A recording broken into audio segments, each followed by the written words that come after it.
We want to know all of it. I think when I say I'm into safeguarding, people think that I'm probably going to be a bit miserable. Holly, why do you think that is? Why is there that perception around safeguarding? Because I think this is true. How we can protect unborn babies. So how can we do better with that situation? What do tutoring organisations need to be paying attention to? I think if anyone's doing alternative provision, they need to be looking at those voluntary standards, making sure that they are compliant with them. You've got out-of-school services and you've got KCSIE.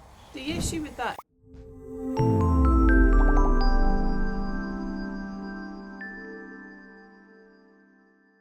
Hello everybody and welcome to another episode of Three Bosses in a Podcast. And today we are joined by the wonderful Holly Goodwin, who, I'm going to let her do a lot of her own introduction. But we're super excited to have you on one of our episodes. So thank you so much for giving us your time. The first question that I have is, who is Holly Goodwin? Who is she? Hi everyone. So I'm Holly and I'm kind of into safeguarding, I suppose. I used to be in senior management in schools, and then when I came out of that in 2022, I went into doing just safeguarding really. So I was a DSL. And outside of all that, I've got two teenagers as well, two boys. Yeah, I love life. I'm happy. This is great. What more do you want to know? We want to know all of it. That's it. Thanks, everybody. Right, next. Yeah, I think when I say I'm into safeguarding, people think that I'm probably going to be a bit miserable. So I always like to say I also am a very happy person, and I am grateful to be here, and I think that life is wonderful. Holly, why do you think that is? Why is there that perception around safeguarding? Because I think this is true. Not you personally, because that's not true at all. Like you're very happy and an amazing person, but this idea of like safeguarding being this real down and sad and thing, maybe because it is in some cases. Yeah, I think the thing is people are a little bit frightened of it, and I think what we just need to remember is that in every case when we're dealing with safeguarding, there's a child at the centre of it. If we're dealing with child safeguarding, obviously there's adult safeguarding as well, but we have to be positive about the steps that we're taking to protect that child, and ideally keep them with their family, ideally just support them to flourish. And I think that often when we think about safeguarding, our mind immediately goes to the worst case scenario. And I do that too. When I'm dealing with a case, I'm always thinking, what's the worst case scenario? But you need to remember that actually there are positive steps that you can take. And I think, it doesn't have to be worst case scenario all the time. It can just be a bit of support can change that child's life. How did you, so you started working, how long have you been working in school? Or how long did you work in schools for? So I started working in schools in 2001. And then I did my PGCE in 2007 when I was pregnant with my second son, actually. So I had a baby in the middle of my PGCE, and then not literally in the middle, but like in the middle of the course. And so then I became a qualified teacher and worked in schools from 2009 to 2022. So yeah, that was my sort of stint in schools. 2009 was when I qualified as a teacher and started teaching. So very good. It's a good vintage, I think. It's a good vintage. And are you primary or secondary? I'm secondary. I've actually got, hilariously, a PGCE in English drama and media studies. I'm not even sure media studies exists anymore. And I can be quite It still dramatic, does. but I definitely can't teach drama.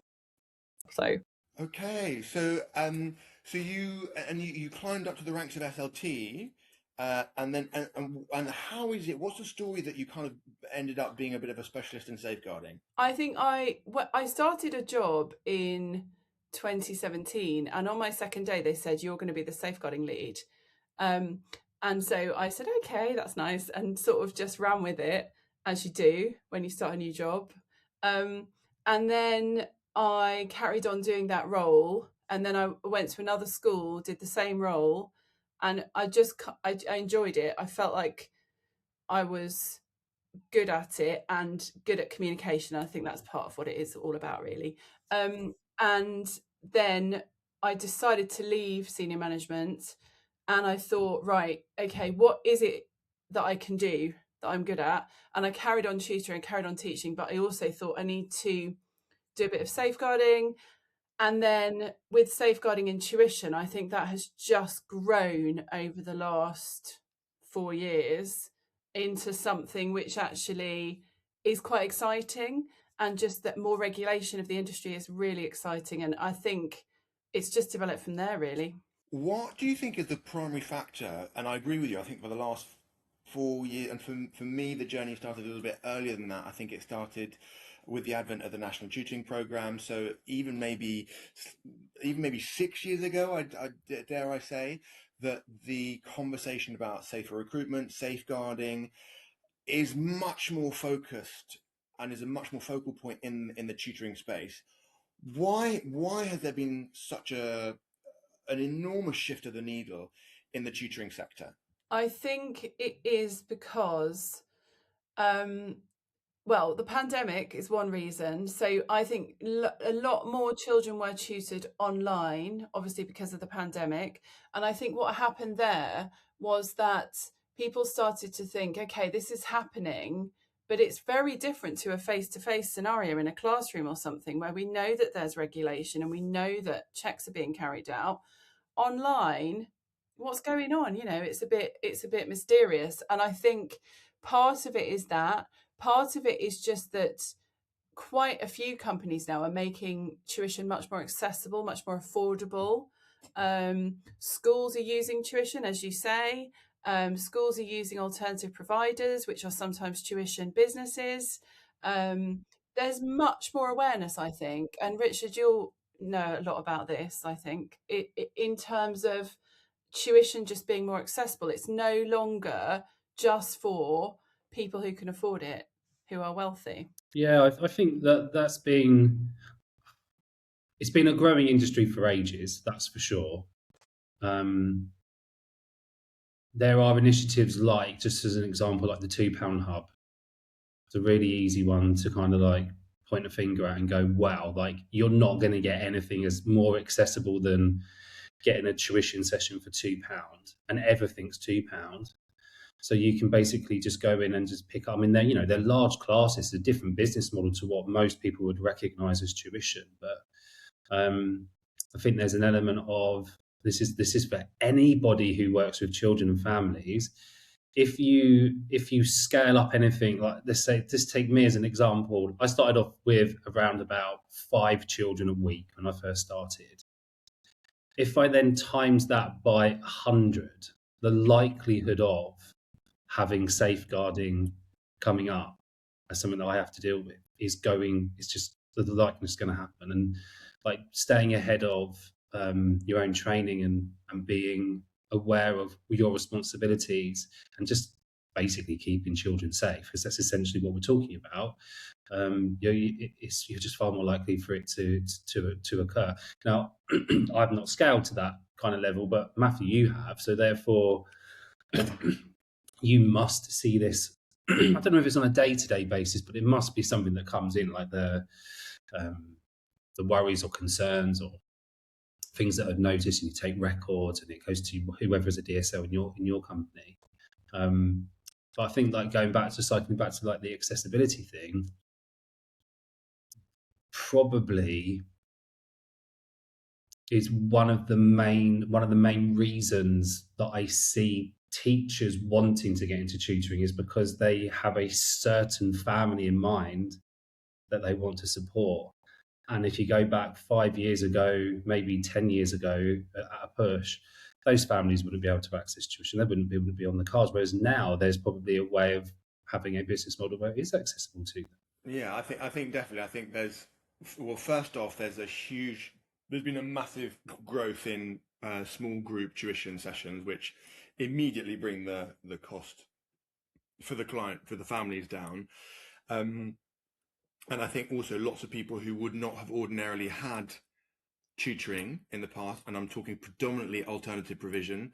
I mean, I know that Capital Tuition Group is working with loads of PR, PRUs or, short stay schools or, other little alternative provision hubs, children's homes, which is becoming an increasing thing. Have you noticed an increase in children's homes sort of being set up?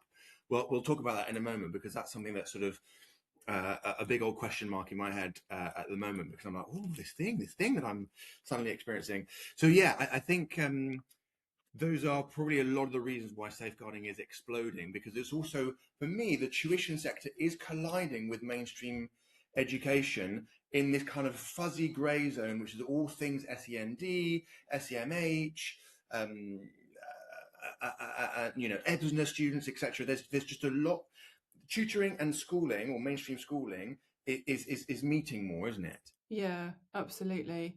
I think so. And I think, there are 126,000 children in England who are electively home educated.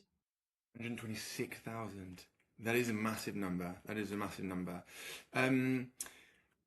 So with your safeguarding hat on, because you're also, I think what we haven't mentioned for people who won't know, is that you're also pretty important at the Tutors Association, aren't you? I am the safeguarding lead for TTA, so I'm DSL, yes. I don't know if that makes me important, but it makes me a cog in a brilliant wheel of brilliant people. I think it makes you a very important person in a very important body, which is much needed and much loved by a lot of tutoring organisations and tutors. Okay, so let me try and understand. You do some tutoring. You're also kind of a freelance safeguarding consultant, but you also got your TTA hat on. Like, how are you managing all of these? And you're a mum. How are you managing all of this? And you say you sleep very well and regularly. Yeah, I'm a good sleeper. It's one of my skills. I sometimes feel a bit overwhelmed by the amount of work I have to do, but then that kind of goes and I feel fine again. So I think, yeah, the thing with the tuition is it's evening work, isn't it? And the safeguarding stuff is usually daytime. So I sometimes do find that balance quite hard. What I find interesting though is that I don't feel anymore like I did when I worked in senior management. So when I worked in senior management, I used to feel like my work-life balance is appalling. I'm just constantly on call, particularly when I was a safeguarding lead. I was a head of boarding, so I was being phoned at 2-3 a.m. with issues almost every night. And then I was expected to turn up at 8 a.m. for a SLT meeting. So I don't find that anymore at all. And I think maybe I'm not brilliant at managing my workload, but at least I'm managing it rather than someone else. That is the huge advantage, I think, of being your own boss, which I absolutely love. Was it scary moving out of the classroom? And what was the catalyst that made you go, do you know what? No, that's it. Done, sod it. I'm out. Bye. I think I was moving out of the classroom for years because I started off as an English teacher. Then I became head of English. So my timetable got reduced because I had management, things to do and people to manage. Then I became a deputy head, even fewer hours of actual teaching. And then I became a head of boarding and DSL and deputy head again. And I had about 6 hours a week of teaching. And most of my time was spent dealing with pastoral or safeguarding issues or being in very long meetings. And so I feel like it was kind of quite an easy transition because it was kind of done for me. I'm actually doing so much more teaching now than I have done since about 2013, I think. Wow. And that's because of the tutoring side is taking up quite a lot of your working week. Yeah, I do. Yeah. I mean, at the moment, it's quite intense because I do GCSE and IGCSE English, and most students have just had their mocks. So most of them are wanting a bit of extra support because they didn't do quite as well in their mock as they thought they might do. But then in June, that will all go, and I'll probably do much more safeguarding stuff in June. Yeah, and then no one will want to hear from you until September again, really, will they? Exactly. And in August I'll get a few queries, because I know Richard does a lot of 11 plus, don't you? And then you're busy over the summer. Yeah, and then it switches again. So you go, I work 12 months of the year basically because of 11 plus. I think entrance exams can do that for a business. I think with GCSE A levels, it's usually a little part of the year where it definitely dips off. And then it's like, how do you be innovative with that time? Like, what else could you do? Like, for example, like you've got this wealth of knowledge and passion for safeguard. It makes total sense to like get into that and spread that joy, the joy of safeguarding around the whole country and world. And I think that there's a question. I think there's a question in there as well, like from a business sense. Like you had that, and was that you had that experience of schools, you had that passion for it. Was that an obvious thing for you to kind of build in your own time? Was that something which was a conscious choice? No, I don't feel I make that many conscious choices, actually. I feel like things just happen to me. So, if that head teacher hadn't said to me, "You're the DSL," if somebody sent me a job ad for the job that I got when I moved schools in 2020, if she hadn't sent me that, I would never have applied for it.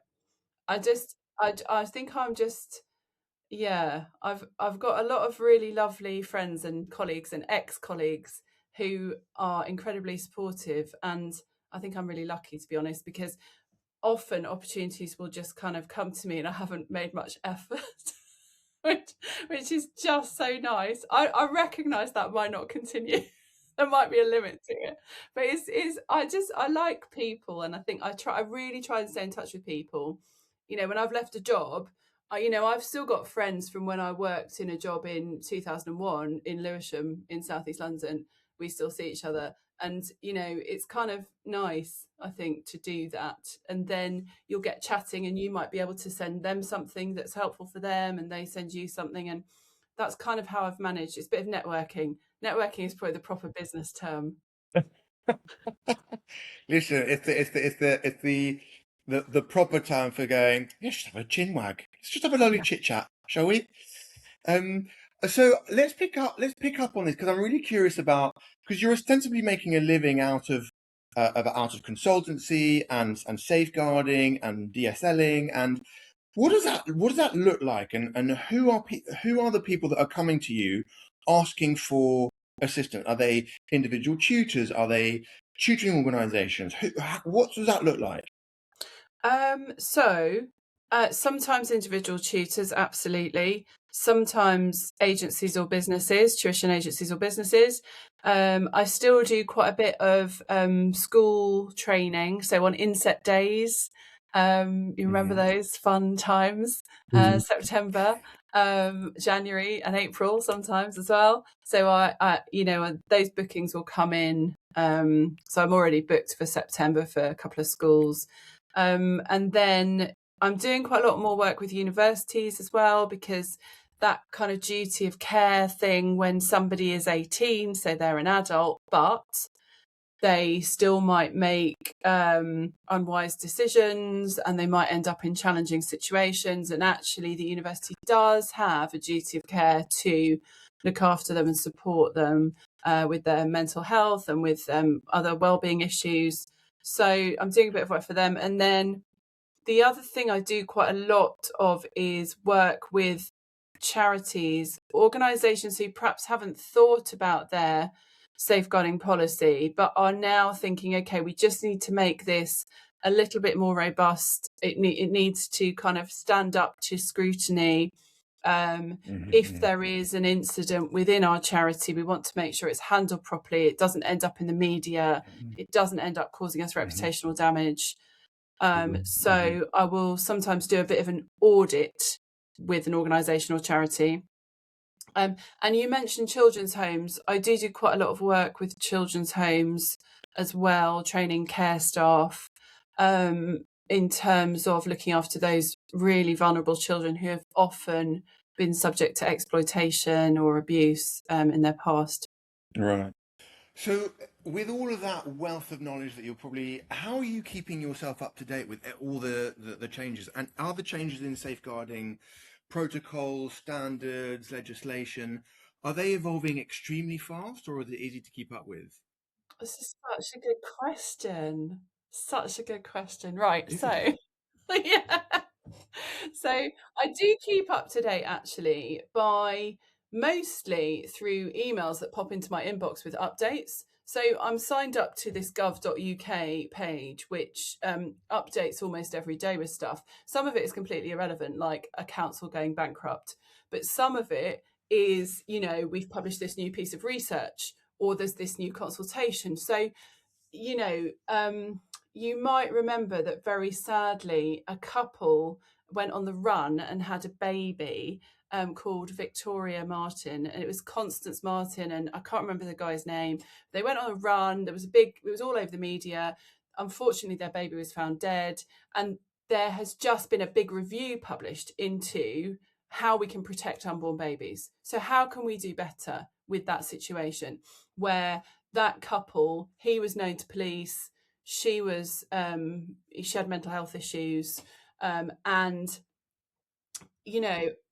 can we actually do better with stuff like that? So I read that review last week, had a look at the recommendations it makes.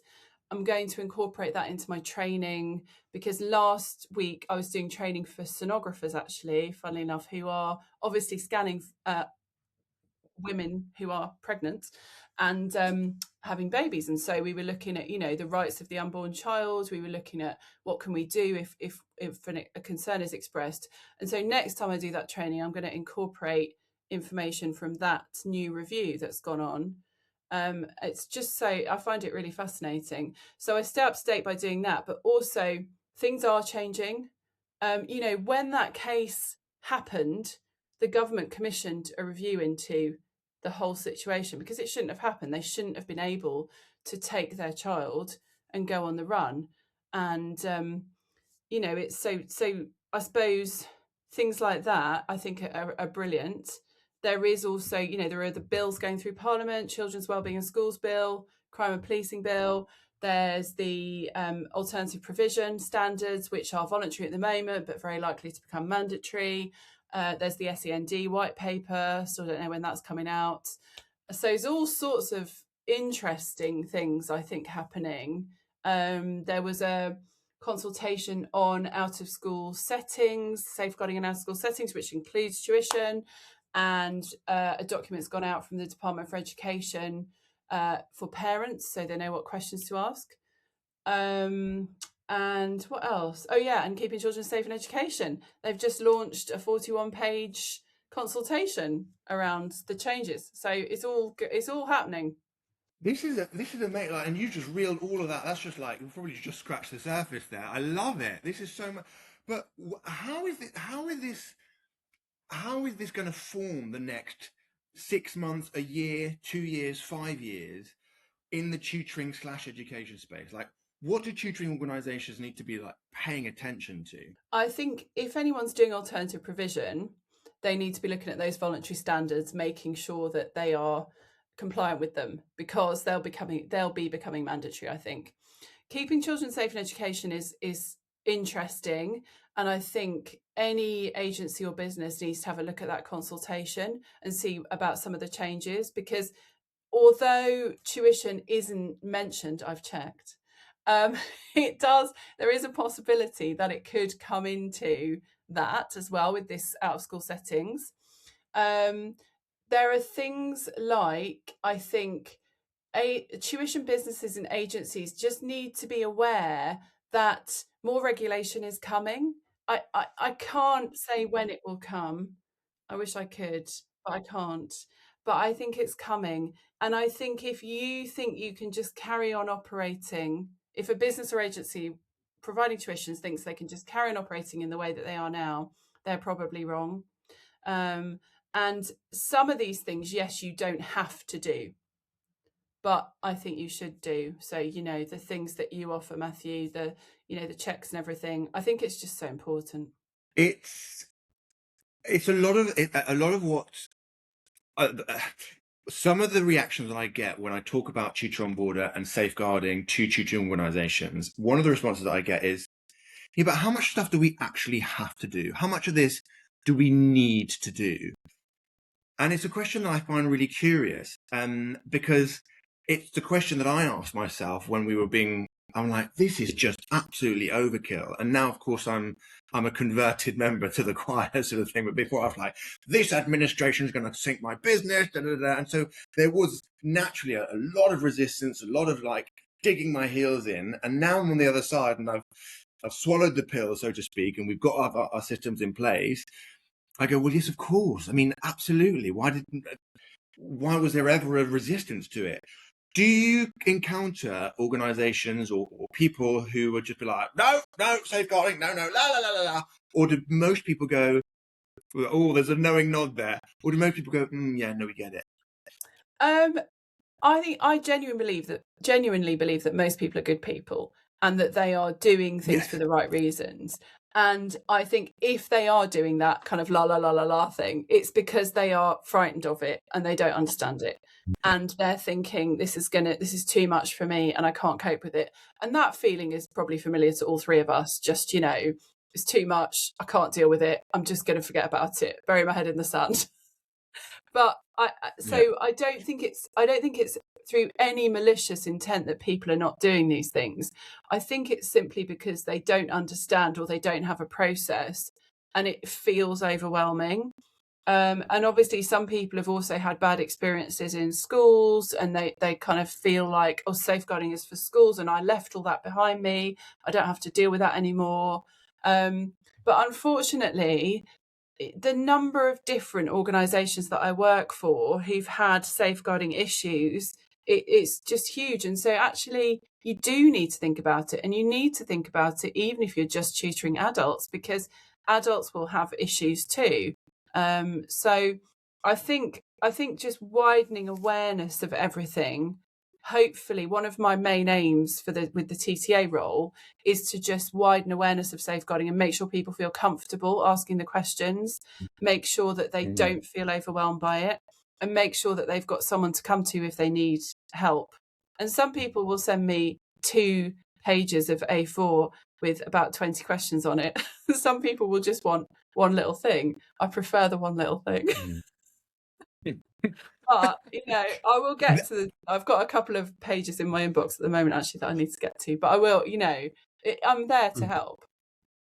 How do people access you? How do people get in touch with you? Like, what email can they use? How do Well, I think LinkedIn's the best way for me because I don't really use social media, just because it's not really appropriate for my kind of subject area. I use it very, very occasionally for personal stuff, but I don't use it for work stuff. So LinkedIn is my main thing. So you can look me up on LinkedIn, Holly Goodwin. There's a picture of me that was taken at the TTA conference. It's me.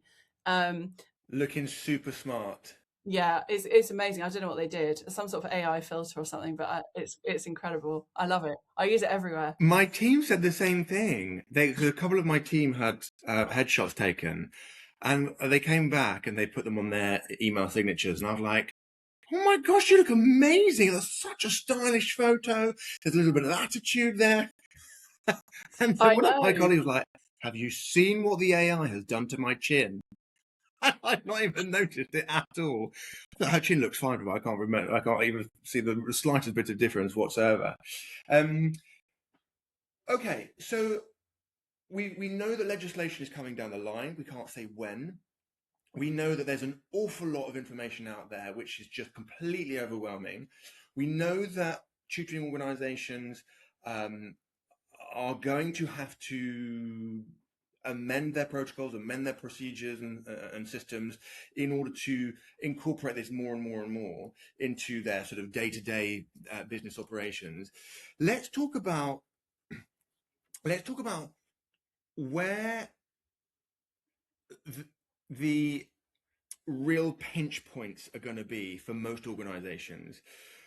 And I'm talking about organisations that, and we might even include schools in that, because lots of tutoring organisations have also come to me and said, but even the schools aren't doing some of this stuff that Tutor on Boarder, for example, can now offer. And I said, well, yes, but not that many anymore. But there are some great big glaring holes. I've just spoken to a tutor the other day who was like, yeah, I had a DBS done when I first joined. I was like, when did you first join the school? Yeah, 7 years ago. I'm like, have you not had it done since? I'm like, no, don't think so. And so where are the big pinch points? Where is there going to be like the biggest overhaul? And in my head, I'm thinking, how does it compare to the massive transition that all tutoring organizations had to do in the EAEB? I'm going to call it a crisis, because that was a real legislative wedge that was just suddenly inserted into our sector. Can you see that coming down the line, and what will it look like? Well, I think what they'd have to do probably is publish voluntary standards in the same way they've done for AP. So they'd have to be voluntary, and then they'd have to move to mandatory. I don't think it can land in that EAEB way, because I mean, I didn't deal with that. Obviously, I don't have agency or business, but if that was pretty sudden, I don't think they can do this suddenly. I think it's going to have to be voluntary. Well, because I think it's going to have it would just be, people would just go underground. They just wouldn't do it. So with the alternative provision, where you've got the voluntary standards, what you're seeing there is people signing up to them slowly, sort of getting used to it. Schools even are still not aware of some of those. I was doing some training last week for a school, and the DSL said, oh, I didn't realise we had to check in on our AP students. I didn't realise we had to get the safeguarding policy and training records and all that kind of stuff. And actually, if these things aren't publicised, if no one brings them to your attention, you're not going to do them. But also, you're not going to do them if they suddenly just come in, because it's a lot. And so I think that process of that voluntary followed by mandatory will bring everyone to the same place eventually. But I do also think, if you're a reasonably small business, suddenly kind of getting yourself a trained up safeguarding lead, a single central register of all your records, it's a lot. And potentially the government would have to provide some training on it, centralized training, like they do on Prevent, stuff like that. So I feel like it's going to be a process which is going to voluntary to mandatory, personally. That's my advice, Department for Education. If you're listening to me, that's my advice. I'm gonna go back to the EAEB thing, like, and the whole going underground. That's what's happened there. It's exactly that. Where I've spoken to so many people, I'm like, well, and they talk about like hiring tutors. Oh, have you made a decision about which one you're choosing? What do you mean? I'm just going to get them to invoice me. I'm like, well, you need to choose this route. Yeah, that's fine, but know what that actually means on a contractual level from from the law, because we're not. I think there's the way that landed was so confusing. There was and nobody really knew, and it's still quite grey. I mean, I think we've got a much better handle on it now, but still, people just do that whole like, well, I'll just bury my head in the sand. This is what a hairdresser does, so I'll do that. You're like, wow, Yeah. you just, and this isn't like, Yeah, no. someone's going to come and fine you. This is, you get this wrong, this is prison. Like, this isn't something to muck about with, that kind of thing. But they just go, Well, at the oh, very well, least, it'll be a very, very expensive backdated VAT bill. Do you know what I mean? Which will probably send your business into the ground. Without being too dramatic, everybody who's listening, but it is quite serious. So, but one of the things that I will say about the whole EAEB thing, and is similar to I get a sense when I speak to tutoring organisations about safeguarding. It is what you were saying, Holly. It's just such a big mountain to even contemplate managing to take on. And it's at the same time as a mountain being so very real and tangible. I think everything that is to do with safeguarding and the EAB situation feels incredibly ethereal. Like, you can't grab it. Like, what do you mean? What is this policy? How do I access it? Can I have it in one discrete document? And you go, well, no, a safeguarding policy has got about 3,000 policies within it. And in that, I remember I remember when we were going through the NTP approval process, and they were like, right, please can we have your full safeguarding policy? And I don't know why, and I was like, right, here we go. And this was before ChatGPT existed, where you could probably just get some semblance of an idea of what it was. And I started researching. I was like, "What is that one? Is this one? Is this a safeguarding policy? I don't know." And oh, this is something else. So that's part of this policy. And in the end, I then did contact a safeguarding consultant, and I said to her, "Can you write me for my company a safeguarding policy?" She went, "Yes, that's literally what I do." And I said, "How much is it?" And she gave me a number with lots of zeros. I was like, "Fine, we'll do it." And so we created a safeguarding policy, but it was literally about 30 separate documents. No word of a lie, which we still update every year. That's been the template version. So you raised an eyebrow earlier on about, yes, I have a lot of people with a bit of resistance. What do you get most? And how do you then sort of circumnavigate it? How do you circumvent that? Or how do you come over that blockage of fear that these tutoring organisations might have? I think a lot of it is just about having a conversation and saying, look, tell me about your business or your agency or your organisation or your setting, and tell me, what you do, and then I will help you to come up with what you need. And I think it's because there's this mystery around safeguarding. It's because there's this fear of getting it wrong. But actually, it's much better if you've got the policy and the procedure in place. Something does happen, you've followed the policy and the procedure. You can't second guess stuff that's going to happen. So you've just got to have that policy and procedure in place. It's reassuring to have it in place so that then when something happens, you can go back to it. And I think it's much more frightening for something to happen and there to be nothing written down. And you think, well, why didn't that person do that? It's just common sense. But even common sense needs to be written down, because actually we've all got a slightly different idea of what common sense is. And we've all got unconscious bias that we bring to the table. And so we won't operate in the same way. If Richard and I got a safeguarding case and we didn't have a policy, we would probably deal with it in different ways, because we'd think, well, okay, I'm just going to use my common sense here, my life experience, my knowledge, and we deal with it in different ways. And you need the policy, you need the procedure so that everyone is dealing with it in the same way. We mentioned earlier on that out of school you've got out of school services, and you've got KCSIE, and that currently the tuition sector is officially, I suppose, in the out of school services sector documents, right? Not strictly, and yet we know that loads of the tutoring world, this collision of AP and, well, of tutoring and mainstream education, by which I mean a huge broad umbrella, AP, short stay schools, etc., is most definitely in KCSIE. Do you see a point where the tutoring will just be taken out of the out of school service sector policies and documents and chucked into KCSIE? The issue with that is that they basically have to bring in sports clubs, Sunday schools, anything that happens out of school, they'd have to bring that in. So my sense is that Keeping Children Safe is currently about 170 pages. If they had to bring in a whole new section, it'd take it up to 200 or over. And I think that would become unwieldy.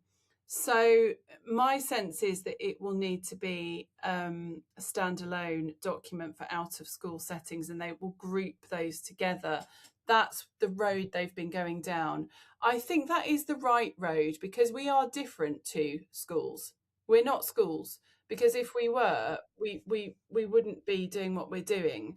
And I think the only issue is that I don't know if you compare the sector, if you think about out of school settings and think about the different sectors, how many children attend tuition compared to how many children attend sports clubs, compared to how many children attend faith-based groups, at their local church, their local mosque. You know, I don't know what the numbers are, the comparative numbers are. And so whether or not drawing all those people together into one document is going to work is another question. It's like bringing in the home educated children as well, because that seems to be like the resistance in the home ed is the new bill, right, that's coming in, and there's a huge resistance to that, I think, because of the registration part. And so I bring in something. When I worked for social services, very early on, experienced a family who had moved, and then we found out they had a history of moving from county to county, and they only got picked up or flagged up because one of the older children went to a riding school that was close by to where they moved, and they had phoned in because there was a young lad. They didn't know this young lad existed. They'd moved, been there for a couple of months. This young lad turned up, and he was apparently the younger brother. They weren't in education; they were home educated, but basically. And yeah, there was like, but I won't go into all the details. But there was stuff going on there that needed intervention. And in the Choose Your 5 community recently, that someone wrote a thing down about like how the fear around home ed, or the registration is real, and that we don't want to do it, and it's basically because it's scaremongering in the press. And I was like, look, and I have that one thing, right? So I can't say that's widespread, and it probably isn't, because I think the same as you two. Like, I think in the main, people are good and they do good things. But a single point of, if there is a registration, that's avoided. Like, you can't just go from county to county and but essentially what they were doing was escaping one local authority and then moving into another.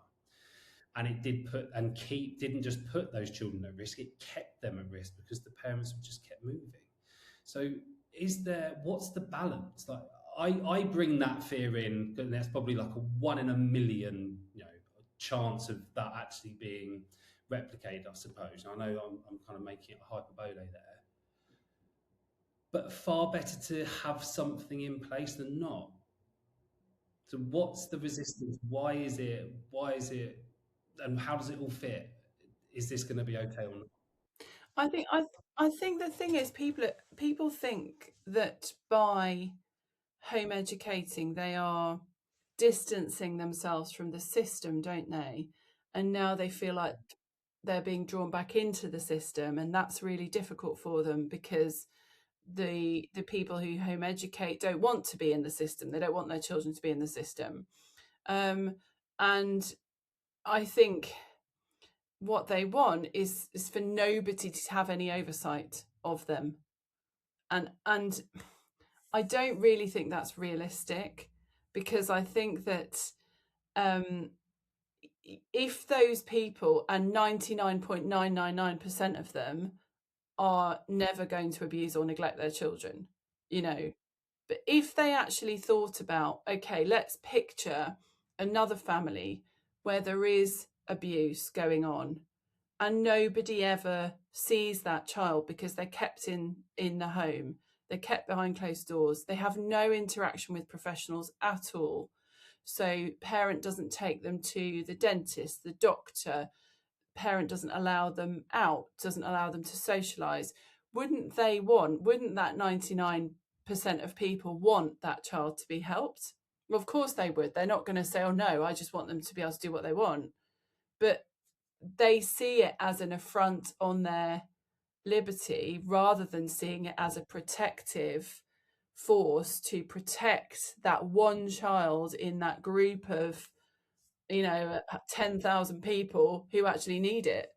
And I think perhaps what needs to happen is that the government needs to explain that a little bit more clearly, that actually if Sarah Sharif had been at school, perhaps she would still be alive. Just in those terms, you can't possibly say that it's a negative thing to have oversight of children who need that protection. Yeah, I agree. But I can see the balance of that, what you're saying, like you're taking away my liberties as my choice. I don't want to have oversight. I can see how they would do that. And I think coming from a protective viewpoint, I'm like, why? No one's going to, well, I hope that no one would interfere and it wouldn't change anything for them because it doesn't need to change. But for that 1 in 10,000, it does. And that's what safeguarding's about. Yeah, it's not about saying home education equals neglect. It's about saying that any child can be abused or neglected or exploited, including those who are out of sight of any kind of professional. Although this did get a comment, and I didn't respond. I just inwardly felt, oh, that's really dangerous. Someone had put there is no safeguarding needs in home ed, and I was like, oh, that's quite a dangerous viewpoint. That like it's kind of a weird, and it's very wobbly. The very first meeting I ever had in a school when I worked for, we was in a school-based service. I was in schools quite a lot. The very first meeting I had was with a head teacher, and it wasn't just me. I had a social worker with me, and they were talking about a referral that had been made with domestic violence as the kind of the reason. And the head teacher in that meeting turned around and said to the social worker, "Oh no, we don't have domestic violence in our school. What we would do is we'd get the parents in and we'd sort it out." And that was the sort of comment that was made about home ed. I was like, there's no way you can guarantee, in the same way that head teacher can't sort out domestic violence and have a sweeping statement that we don't have it in this school because we sort it out. That might be what we want. Like, of course we want to sort out domestic violence. Of course we want to make sure home ed doesn't need, there's no safeguarding needs. But I think essentially safety first in all cases. Yeah, and there were around 650,000 assessments undertaken last calendar year in England around, are children safe? Are they at risk of significant harm? And actually, some of those might have been children who were home educated. The majority of those children will have been at school.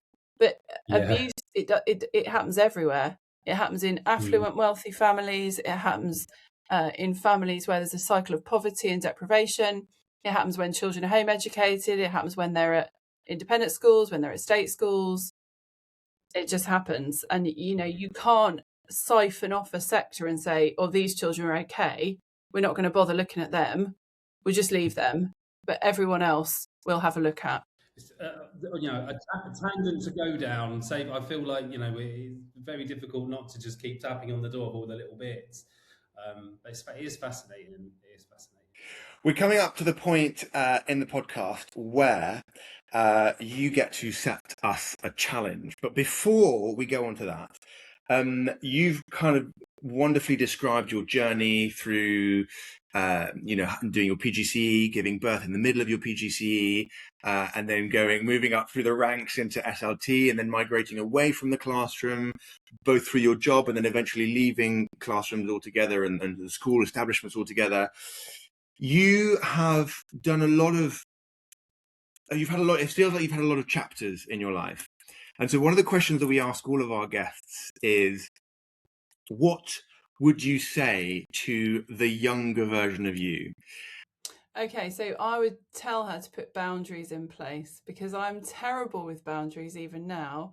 But when I was younger, I was really awful with boundaries in terms of just thinking, okay, I don't have to work 100 hours a week. I can actually say no to that. And just kind of carving out time for myself, which I've only got reasonably good at recently. In fact, I'm not very good at it, but I boundaries, put boundaries in place, say no, because I've always been terrible at saying no. I just say yes to everything. And sometimes that's fine and it's got me amazing opportunities. And sometimes it is not good for my well-being. What is it that, because I can resonate with this, and I think lots of people probably can, and I don't know whether a part of it's slightly British culture, which is, be affable, be kind, be pleasant, be of service. What is it about the inability for lots of people to say no? It's like, oh, could you just possibly no? Do you know what I mean? Where is that block coming from? It's because I think you feel like you have to give a reason, and there might not be a reason apart from your own well-being. And that is a good reason, but it's not one that people understand because they're not you. So I think a lot of people find it very difficult to give a reason which isn't work related, and so they feel like, okay, I'm going to have to give a personal reason, and I don't want to let that person know that I'm having a tough time or that I need a bit of a break. And I remember vividly working 100 hours a week in a job that I did not that long ago, and actually feeling like I wasn't a human being. I couldn't cope with it. And even then, even when I got to that point, I still found it difficult. If somebody said, right, you've got to be in this meeting at 8 a.m., you've been up all night, I don't care, I still couldn't say no. So you're absolutely right, there is something which is really difficult about it. Holly, how do you experience other people's boundaries, like when they say no? I'm absolutely fine with it. I just Isn't that assume they've got a interesting? good reason. Yeah, yeah, yeah. I know. I'm the same. I just Yeah. assume that they've got something that they're doing that they can't fit me in, or yeah, it's fine. We But don't when question I it, have to do do that, we? I can't do it. Yeah, it's weird. It's very weird. There's this funny compulsion, isn't it? And I don't know why it is, but if someone says, "Oh, can you do a meeting at such and such a time?" A bit like what you were just saying there, I will say, "Oh no, I can't do a meeting because I'm actually traveling at that time, or I've already got." But I can't just say no, I'm not available, because that feels Yeah. so secretive and rude, and sort of a bit shut downing. That's not a word, but it feels like I'm shutting them down. Do you Yeah. have a little, an easy phrase, a casual little phrase that doesn't make you feel quite so rude or abrupt when you go, yeah, no? No, because I don't do it. Do you have a phrase? You just told me you were getting better at it. Yeah, well, getting better means making up things like you just did, like saying I'm traveling or something. I'm trying to come up with a phrase that I can use in the future when I am going to be good at it. Yeah. Okay, all right, fine. So put boundaries in place. Just practice. Just no is fine. It doesn't feel fine, and I don't think, yeah, I don't think people can just go, no. That's even more like, I think people will be able to do it, put their no in place if it's wrapped in lots of beautiful bows and glitter and, and nice wrapping paper. How do you say your no, Richard? I generally don't unless I really can't, and that means that there is a genuine reason. So sometimes it just works out. But I'm the same as Holly. I'm quite poor with boundaries. I'm the same, and and also the same. Like, I am trying to be a lot better at it. So one of the things which that's that thing why I asked you about how you experience other people's boundaries is something which I keep coming back to, because when someone says no to me, I'm like, oh yeah, of course, because I'd be totally respectful of somebody else's no. So I remember that now. Generally, that's what I do. So if I say no, and if you pushed for it and then you needed a justification, then you'd get it. And I can't be bothered, Matthew. I'm lazy.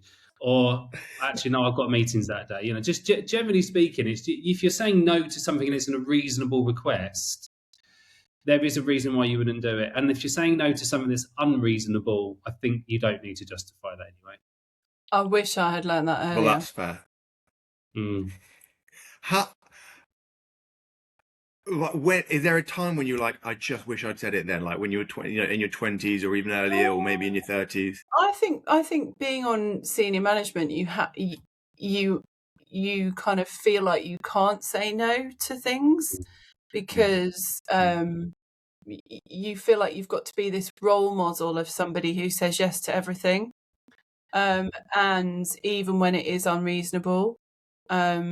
So yeah, I think I have worked for some really, really good people, but I've also worked, for people who perhaps struggle with that boundary themselves and therefore expect a bit too much of people.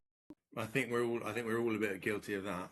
But and I think that's where the real issue lies. It's not often with your boundaries; it's other people's. Like when you being able to say no, a bit like being in a staff meeting and questioning something because no, this is going to take up a lot of my time, and I need to boundary when I'm at school, when I'm at home, and actually, if we do this thing, that's an extra 2 hours a day, which I'm not prepared to do.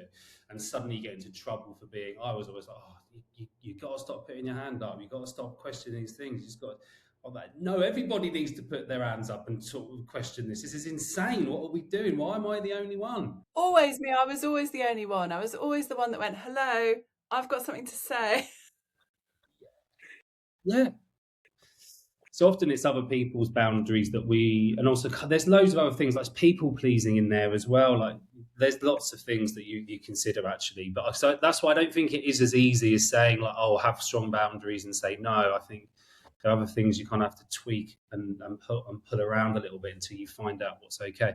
But I think at the heart of it, this isn't that different from safeguarding. You're safeguarding your well-being, your energy, and you just got to safeguard yourself sometimes. And you learn to do that, I think. That is a nice conclusion, Richard. It's a very nice conclusion. It's a very nice conclusion. And I should leave it there, but I've got one more question because I'm burning to know. Would you classify yourself, Richard, as a people pleaser? Yes, but it's changing. I think it's changed a little bit the last 6 months. 6 months is kind of new. That's new territory. That's great. Yeah. I feel it's super new. Yeah, I think some of it comes out of awareness, though, of, oh my God, I'm doing this because I just want someone to like me. And actually, at the end of that, they end up not liking you anyway. But what a waste of everybody's time and energy. What about you, Holly? Yeah, I think probably 6 months to 8 months for me, interestingly, that I have thought life is short and actually if that person doesn't like me, I actually don't care anymore. And I'm not going to pretend to be someone I'm not so that they do like me, which is definitely what I spent a lot of my 20s and 30s doing, trying to pretend to be somebody who I definitely am not. And so, yeah, just a few things happened last year where I just thought, right, okay, I'm just going to live my life the way I want to live it now. Do you think that's a 40s thing? Do you think that's something about being in your 40s? Because I really resonate with what you're both saying, and it doesn't feel that old for me either. I'm like, I just don't care. The energy of caring is too much. I've got stuff to do. I've got an email list this long. I can't care. I haven't got the capacity to care. Yeah, my capacity to care about people who don't care about me is lower now. I really care about a lot of people, and my friends are incredibly important to me. But if someone really shows me that they're not a caring person, then actually I probably just need to say bye-bye.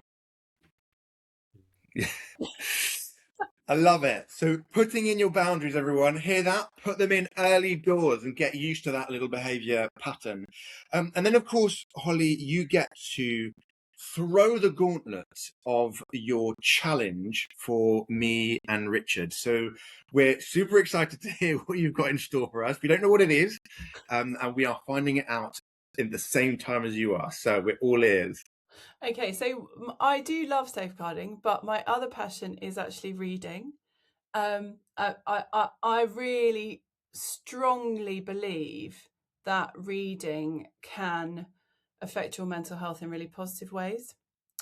Now, what I would like you to do is read a fiction book, not a non-fiction book.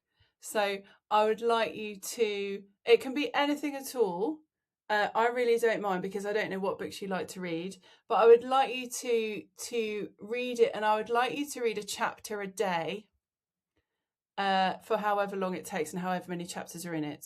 So there's no need to read for an hour a day or anything like that. You might choose a book with tiny chapters, and I just want you to read a chapter a day, and then I want you to assess and reflect on, has that actually made you feel better?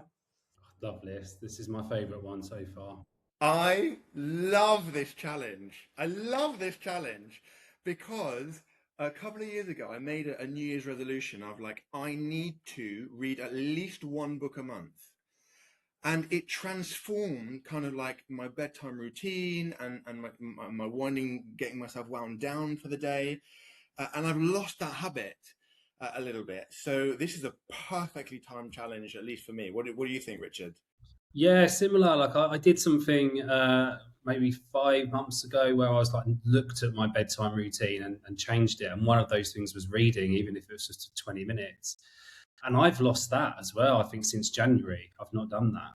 So this would be a nice little kick back into that direction. And I've already got a book I need to open. I got it for Christmas. So yeah, I'm ready.